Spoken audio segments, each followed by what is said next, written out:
All right. Hello, everyone. Welcome to episode number 248 of the Restoring Rapport podcast. We are super excited for the content we've got planned out for you guys today. As always, this is a podcast for young believers who are pursuing the goal of marriage and family and trying to get married as young as possible in a healthy way.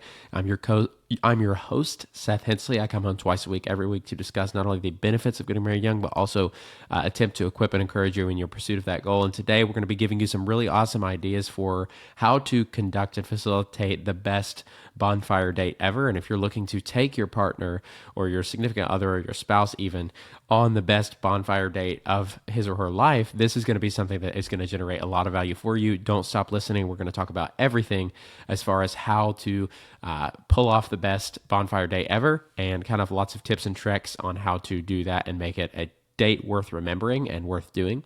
And we're going to go through a couple articles. The first one is just going to be kind of a general overview of some ideas on some, very general bonfire day ideas. If you're subscribed to the show or watching on YouTube, you can follow along using your screen. If you're listening on the podcast app, though, any podcast app in the car while you work out or something, though, and your screen is off, this episode is still going to be good for you. I'm going to discuss everything that is on the screen now. The first idea is have fireworks, which my first thought to this is that fireworks are kind of hard to get, and they kind of are seasonal. They're a seasonal item. Usually they come around 4th of July, and they're very expensive to get even then. But if you're looking to make this a really memorable day, that's going to be something that you can't go wrong with. I would have somebody else who knows what they're doing actually set the fireworks off if at all possible. But if you want to go for it yourself and you've done this kind of thing before and you know the risks and you know how to operate these dangerous, fiery arrows, then by all means go for it. But personally, I would want to have some help on that one. But the second one they say is making s'mores. This is the cliche idea of going to a bonfire, what everyone will do. Making s'mores is a great idea just because it's something you can do that is, again, has an element of novelty to it. A lot of the dates that we talk about on this show and how to make them special, you will notice are dates that cannot be done in any other context and are not done often. So whenever you do them, it's a very special occasion. It's very novel. It's something that you remember and is memorialized by, special rituals or snacks or habits or routines that you do only during that event. And so s'mores are one of those things that are really special because you don't really have them any other time than when you're camping or around a bonfire. That's really the only time most people have s'mores. And so that's a great way. Whatever kind of bonfire date you do, I would incorporate this into it. And again, it is messy. I'm not much of a s'mores fan myself just because of how messy it is. But it is, again, something that you can work to prepare together. And it's not that hard to get the ingredients. I mean, marshmallows, you can even get specialized square marshmallows from Walmart now, which I would highly recommend because the big marshmallows, the jumbo marshmallows, and even the large size marshmallows that you can get are round. They're cylinder shaped normally, and that is not really conducive to making s'mores. But they do sell square marshmallows now that are much better shaped for actually putting them on a s'more. So I would recommend investing in those, again, to just make the process a little bit cleaner and neater. Because if you have those huge jumbo size marshmallows, again, I wouldn't really recommend those, not because they're not good or anything, but because they're really messy and there's a lot of marshmallow on that s'more. And so then your standard Hershey's bar would be great. I would actually recommend dark chocolate above, milk chocolate. If you guys are fans of dark chocolate, I would recommend putting that on a s'more. That would be something that I would actually consider eating. And then graham crackers. I would actually go with the higher end graham crackers instead of generic brands just because they do taste better. And that's going to come through in the final product. But I would recommend doing s'mores on whatever kind of bonfire date you do decide to do. I'll talk about how to actually kick off the bonfire date and get the fire started a little bit later in the video after we've reviewed some of these tips. But number 3 is sparklers. This is actually one I had not thought of myself. So this is something, again, that most people use around 4th of July. It is a activity that has a lot of novelty to it because you don't do it again any other time in the year, mostly except for 4th of July. And so if you can incorporate that into this date, that's going to be something that you remember for a long time. Maybe even grab some pictures if the lighting is okay. Number 4 is attend a live music event, or maybe even bring a guitar of your own. If you play an instrument and have access to that, and that instrument is able to be taken outside, then this is a great opportunity to have some music filling the air around a bonfire. You don't get a much better atmosphere than that as far as how to make a romantic environment for your date. And so I would recommend playing some music if you are able to play an instrument, number one, yes, but also if you're able to have your music outside. I play the piano, but pianos are kind of hard to get outside. And so if you don't, again, if if your instrument can't really go outside, there's not going to be much you can do about that. Number 5 says make toffee apples. This is one I've never do, so I'm actually going to read it. It says, nothing beats the crunch of a toffee apple on a crisp autumnal evening. Toffee apples are a bonfire night staple. Why not make your own this year as a fun date night idea? You can find many easy recipes online, such as the one here. Let's actually look at that here because I'm kind of curious as to what they're going to recommend. It says homemade toffee apples, and they have a recipe here. It says the prep time is 10 minutes. It's a challenge, and it makes 8. So this is something that's going to be probably a little bit, cumbersome to actually pull together. Again, not just because you're cooking on a fire, but because it's a little bit, it's not something that you do often, and it might be a little bit messy. But if you can pull this off, that might be a good one. Other than that, though, I'm not sure if that would be one. I probably wouldn't do that one myself just because of the element of the cleanup and what it's actually going to give you. I don't think would be quite worth it, but maybe you want to do something novel. If you and your significant other are really into cooking and unique dishes, then you might want to try that. Number 6, enjoy luxury hot chocolates or boozy hot chocolate. It says a luxurious hot chocolate is the perfect way to warm up in the autumnal evenings. A hot chocolate decorated with rich cream and marshmallows is the perfect sweet treat. Why not even add some alcohol, such as a Bailey's or peppermint liquor, to enjoy a boozy beverage? So this is kind of targeting the autumnal dates. We actually did an episode giving you kind of the best summer day ideas and where we are heading into summer at the time this is being recorded on the 4th of May. Those are going to generate a lot of value for you guys. You have access to that episode by the time you're hearing my voice now. So if you did not catch this podcast's best summer day ideas, you're going to want to go back and listen to that episode. We talked about every summer day idea you can think of, kind of ranked them, and then went over the pros and cons of each. Super, really cool episode. And we're going to soon be doing a fall one, of course, when we close off the year and get closer to the fall season. But the bonfire date is definitely going to be one that would fall in that category. So if you're looking for a really good fall date or a really good cool night date, a bonfire, you can't beat this. And a hot chocolate is a great way to do that. You could even heat up your own water over the fire if you want to. Again, that's going to make it more special, yes, but it's also going to be, there's potential for more things to go wrong there. There's potential for it's harder to set up. You have to have the right equipment, that kind of thing. So it's going to be a lot easier inside, but if you do want to attempt to heat up your own water over the fire, you can definitely probably do that. I've never tried it myself before, but it's a good idea. Number 7 is stargazing. We actually did an episode not too long ago, like maybe 2 or 3 episodes back, on how to pull off the best stargazing date. So if you want to combine the bonfire date with a stargazing date and you want to basically know how to do both of those to the top, to the best of your ability, you're going to want to listen to this episode, yes, but also the last episode we did on how to have the best stargazing day ever. Number 8 is an evening walk. This is something I would definitely couple with a bonfire.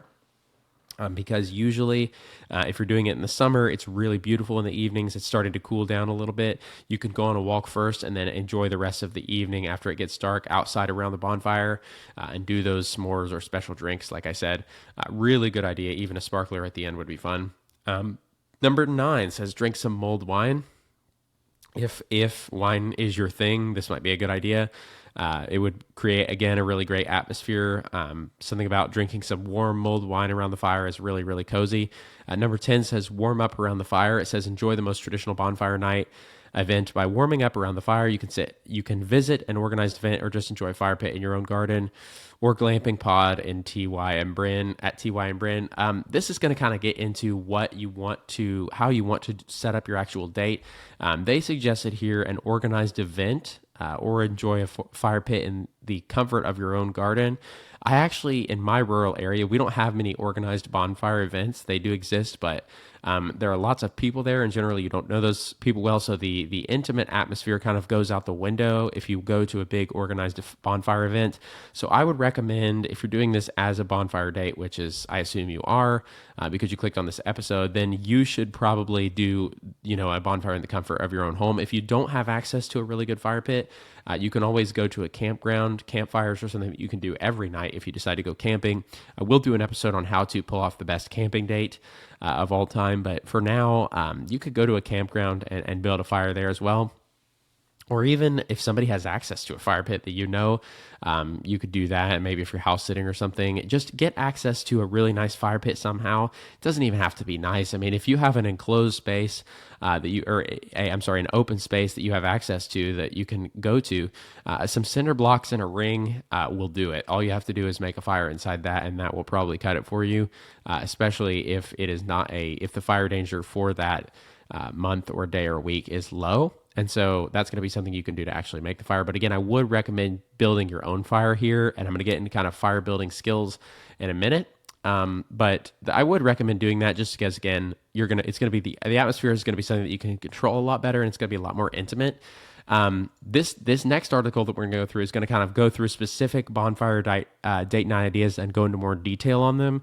Again, the links to these articles will be in the show notes. And if you want to know practically what a bonfire date night might look like and kind of see it played out, there's actually a YouTube couple that I watched today while preparing for this episode, and they made a video on a bonfire date, and kind of they basically filmed how they did the date for you, showing you how they set up everything and did everything. And so if you want to see that, I'm going to include that link in the show notes as well. You can go and watch that. It's by the Scott family. Really good video. So go check that out if you're interested in seeing practically just how this is going to play out. But this article says, although you can have a bonfire at any time of the year, there's something special about doing it during the fall. And again, we said earlier, this is going to be a great fall date. A chill in the air, a low sun in the sky, and crunchy leaves on the ground all make for the perfect bonfire setting. However, there are quite a few things to navigate in order to pull off a faultless bonfire date. You don't want to end up having to call the fire department after all. We've rounded up the best bonfire activities from our community so that your budding romance can set fire without going up in smoke. It says, first up, building the bonfire. Okay, so this is going to be kind of into actually the tips on how to build a bonfire. And I'm actually going to Google that for you guys and go through it on the show here. I'm going to give you my tips as well as an article here on, how to do that. I'm going to probably go through a Brett McKay article here. He's definitely going to have an article on how to build a bonfire, but they say it should go without saying that you can't have a bonfire date night without the bonfire itself. Now, don't give up on the first hurdle. The fire can be as big or small as you need to feel comfortable. If you're planning a bonfire date with just the two of you, it's a good idea to make building the fire a part of the evening. Figuring out the right location is key. If you don't have a backyard to host it in, think about places nearby that are open air, well ventilated, but also aren't too far off the beaten track. It shouldn't feel like the setting of a horror movie, especially if you don't want to know one another too well. I really like their humor in here. Just because something, again, especially if you're going into a rural area, this is not going to be something you want to do as a first date. Again, taking a date that you don't know well, especially a woman that you don't know well, is not going to be the best idea because she's not going to be comfortable, and anytime she's not comfortable, the date is not going to go as well. And so that's what I would recommend. So don't do this for a first date unless it's, again, a more public area. But it says before you go out, make sure that the building a bonfire is permitted. Again, that's important. You do not want to get into trouble with authorities on the date. That's something that you never want to do. And I mentioned that in our kayaking date. Just make sure your kayak is actually licensed and has the stickers. Just because that's the last thing you want to do is interrupt your date with a discussion with an officer. So just make sure that you're doing something that's totally legal. Again, depending on where you live, the sparklers and the fireworks might be totally prohibited. So I live out in the country, so there's not many regulations around that kind of thing. And if there are, nobody cares about them. And so, but many people don't have a situation like that. So take that into consideration. It says if you get to choose your destination while it's still light outside, there's the pair of you can forage for sticks and branches to build a fire with. Again, all this is a lot of work that a lot of maybe less outdoorsy women might not want. I would actually be on the side of having the bonfire prepared in either a chimney or a bonfire that you've made yourself, just so that it's easier to do. They're thinking of this as a fun activity, but I don't know. At least when I think of my wife, I don't think she would like picking up sticks at dusk. Not just because of her vision, but she would not find that fun. She would not find actually assembling a fire fun. And when I went camping with her the first time, I actually built the fire by myself. So that's not something that she necessarily wanted to do. She wanted the fire. She wanted to spend time with me around the fire and do bonfire activities with me like s'mores and stuff. But she didn't want to actually assemble the fire and kind of get her hands dirty doing that. So if your wife is like mine, or if your significant other is like my wife, I would recommend probably having this prepared yourself. Again, just because it's going to be easier on the transition too. You could just walk outside and get started instead of, spending a lot of time setting up before you're able to start enjoying your bonfire date. And number two, I would actually build this fire very similar to, if not exactly the same as the one you're planning to build on the date before the date comes around. So don't try to build this fire in the way you plan on building it on the night of the date for the first time. Like, that's probably not the best way to do this. As usual, this is something I say over and over on your dates.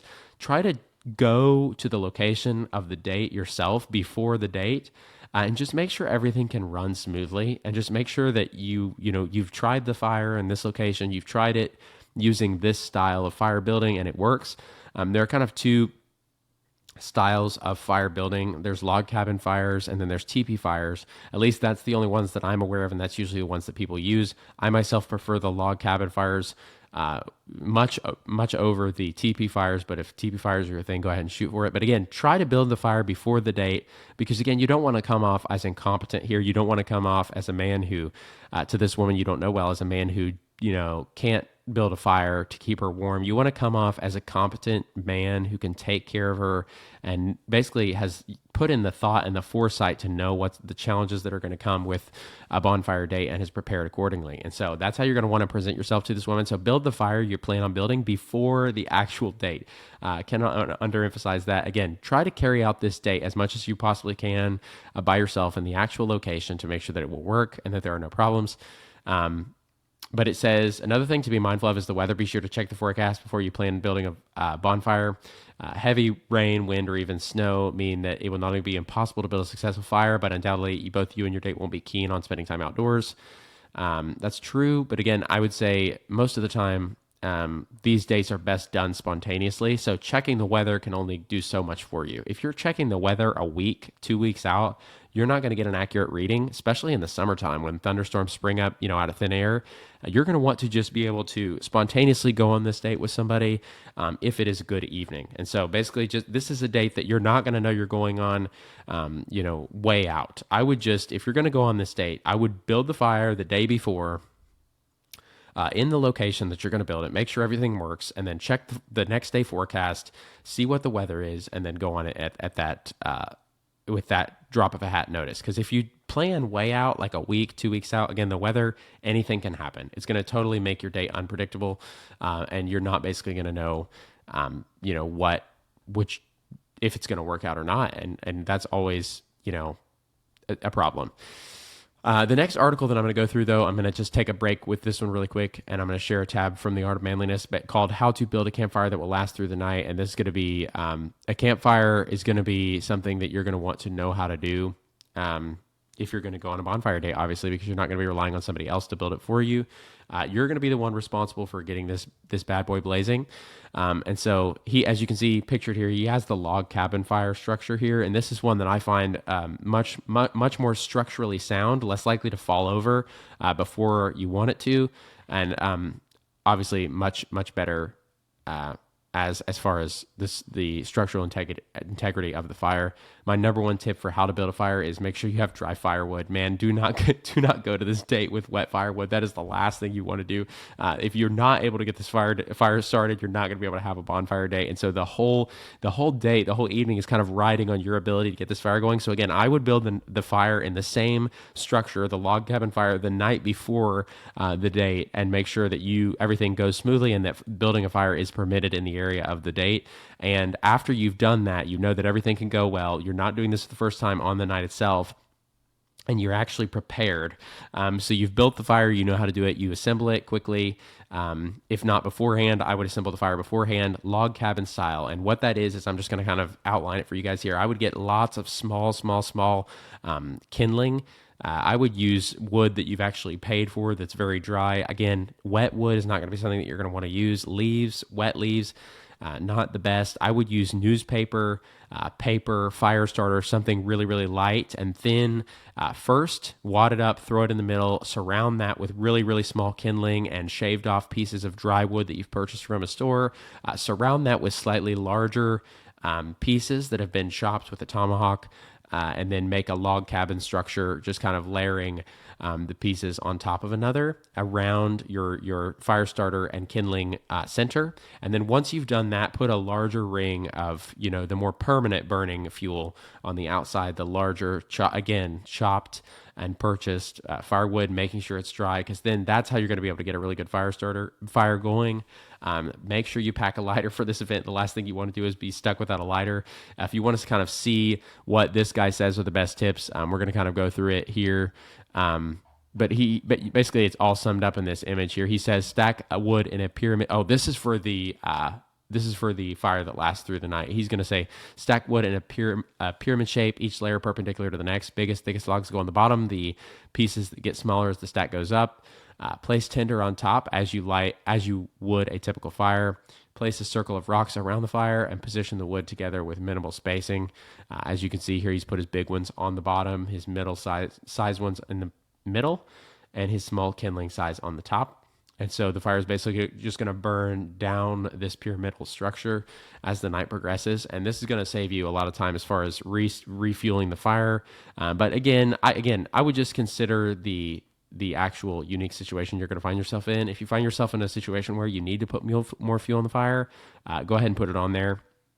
But your biggest concern with starting a fire, anyone will tell you, is just getting the wood to catch, because once the wood is caught, you can just kind of throw stuff on there and it will burn, the fire will consume it. And so it's not much of a problem to keep a fire going insofar as it is to be able to make sure the fire actually gets started. So fire does use oxygen, as a lot of you guys may know. So breathe on the fire once you've got it actually going, blow on the fire, fan it, do whatever you have to do to actually give that fire things to breathe so that it can consume the small dry fuel that you're giving it. And that's the best way I can tell you to get a fire. Other than that, just practice.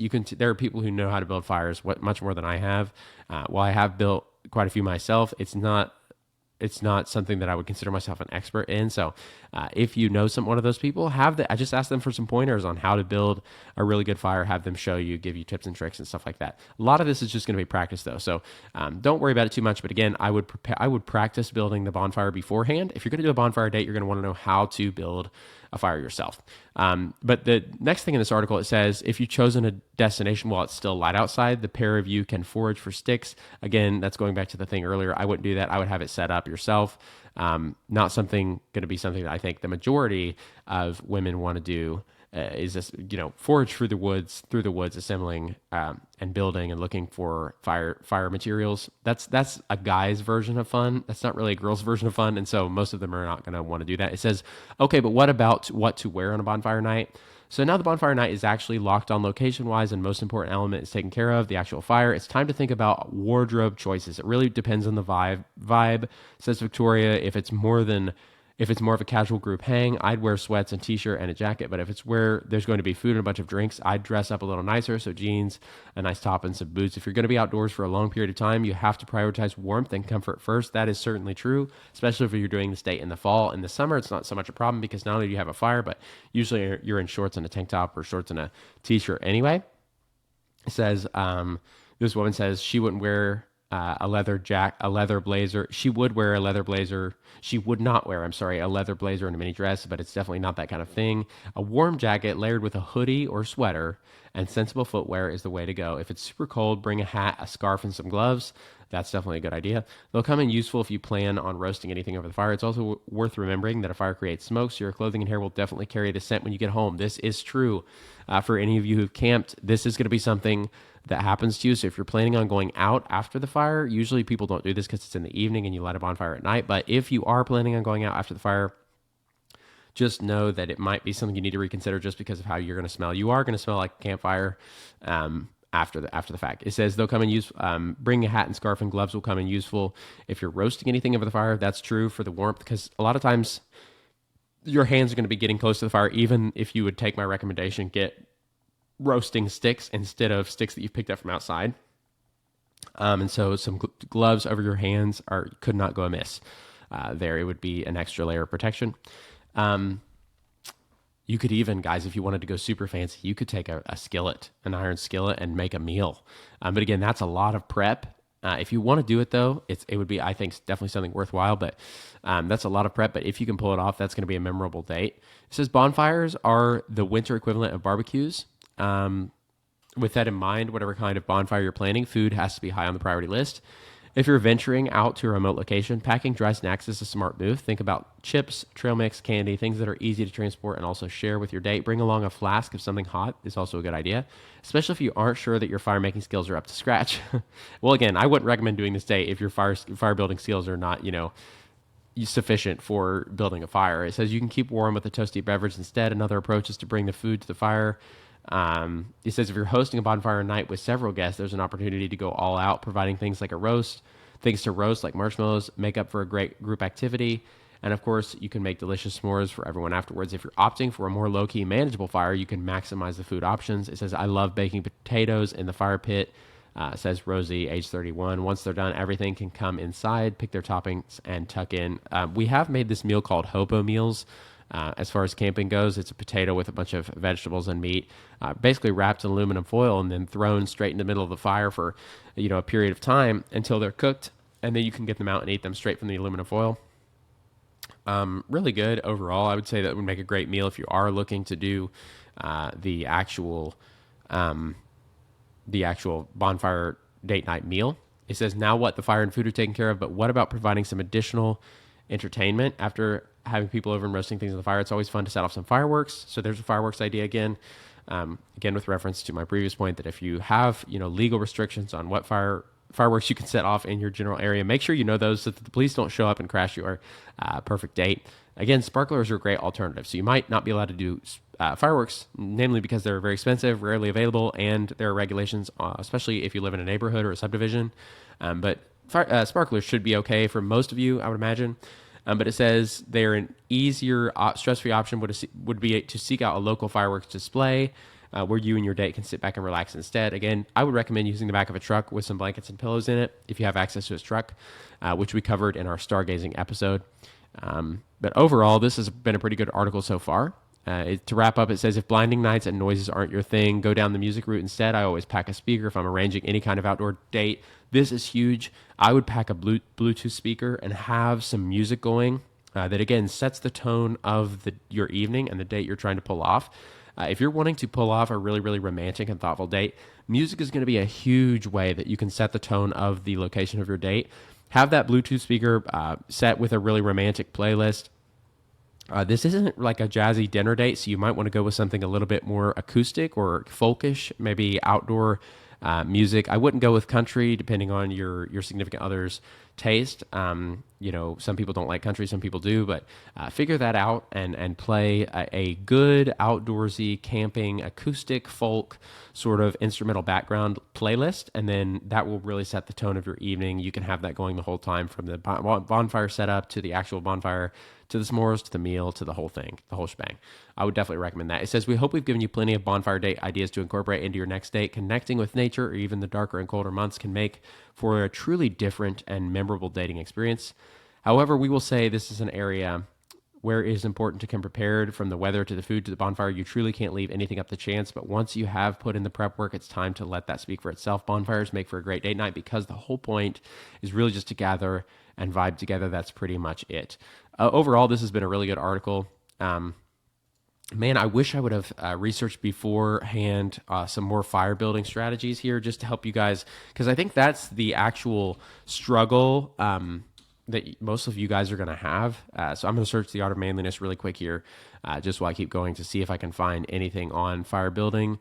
He has a skill of the week, building a cozy fireplace fire. He has Sunday firesides. Why we shouldn't be friends with our kids. Sunday firesides, it's harvest time. Sunday firesides, life is for living. I'm not seeing many on. There's how to build a campfire that will last through the night.